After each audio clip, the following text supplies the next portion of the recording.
Hey guys, my name is Matimio, and today, if you are not aware, DICE has just released one map for testing on their CTE servers from the Final Stand DLC called Operation Whiteout. They want to get our feedback, they want to get our impressions on the map, what we would change, what we think could be improved, and while it's definitely an alpha and beta stage, you're going to notice a lot of bugs and glitches throughout today's video. You're going to see some really weird particle effects that are stuck on the map, tanks are going to be rolling around. I wanted to give my general impressions on it, because while I think that has a lot of promise, I think that Operation Whiteout has a lot of cool and interesting ideas to it, there are some components that I found to be a little annoying.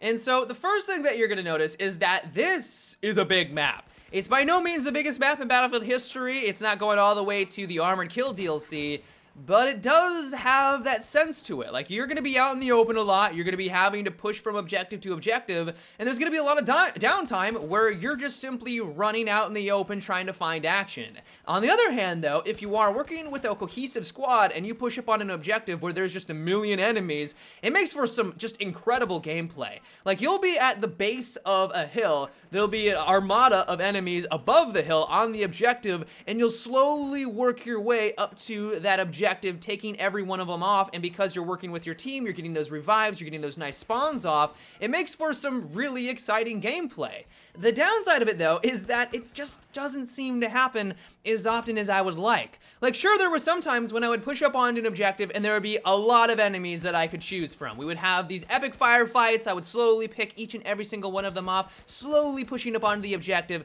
and it was an absolute blast. But then after that firefight, I would run around for a good 5 to 10 minutes, maybe killing 3 people. That doesn't make for fun gameplay. And I think one of the largest things that contributes to this is that there isn't a lot of vehicles scattered around the map. They introduced really cool snowmobiles. I really enjoy them. They're very fast. They remind me a lot of the dirt bikes, but a little less maneuverable. But overall, they get you from point A to point B very, very quickly. The thing about it, though, is that there just doesn't appear to be enough of these to support a large server like this, and especially a 64-player server count. There are a lot of times when I would be manually running over towards one of the objectives way out in the boonies. I would notice that there was no spawn or no snowmobiles there. I would take the time to capture it. No enemies would arrive. I would notice that no allies were there as well. And then once again, no snowmobiles spawned, and so I would have to take the time to manually run all the way to another capture point. And while I'm not suggesting that there needs to be one snowmobile for each player on this map, it just didn't seem like there was enough of them to support a map that is this large, and especially for 64 people. One thing that I was really excited to learn about, though, is that this is a dedicated snow map. We don't really have one of these in Battlefield 4. I mean, you could say Operation Locker. It does have that nice long section on the side of the map, that one long corridor where you can go outside and you're going to have some snow action, but we don't really have a dedicated snow map in Battlefield, and so initially, I thought that this was going to be amazing.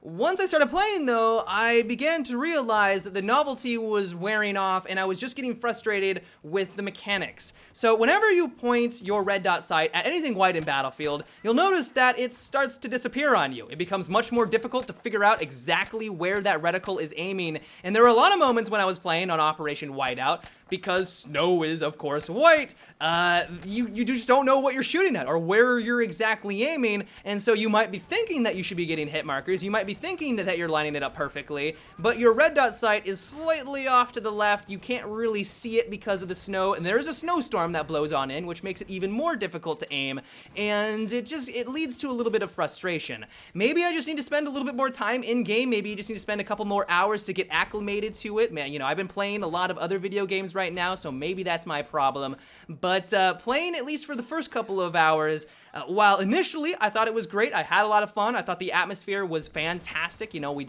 really do not have a dedicated snow map in the game, that was one thing that led to some frustration. And so maybe what DICE can do is make those red dot sights show up a little bit more when you're pointing at anything white in the game, or maybe that's exactly what they were intending. Maybe they just wanted to make it feel a little bit more realistic, like you're in a snowstorm, it's going to be more challenging challenging for you to line up or just even see your targets. And if that's the case, you know, stick to your guns, Dice, I understand. But from a gameplay standpoint, I wasn't too thrilled about it.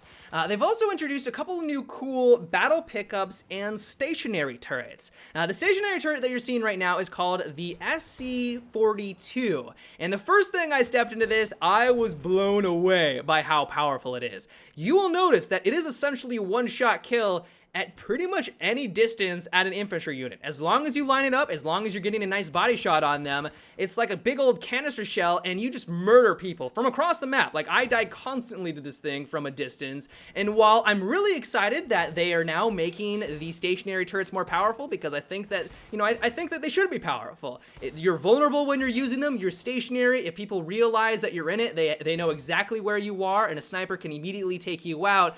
But it seems like this one is just a little bit too good. If you notice here, I get sniped from pretty much across the map, like a good 100 meters away, instantly. No notification that I was getting aimed at, nothing at all, you know, no hit marker, just you're dead on the ground from the stationary turret.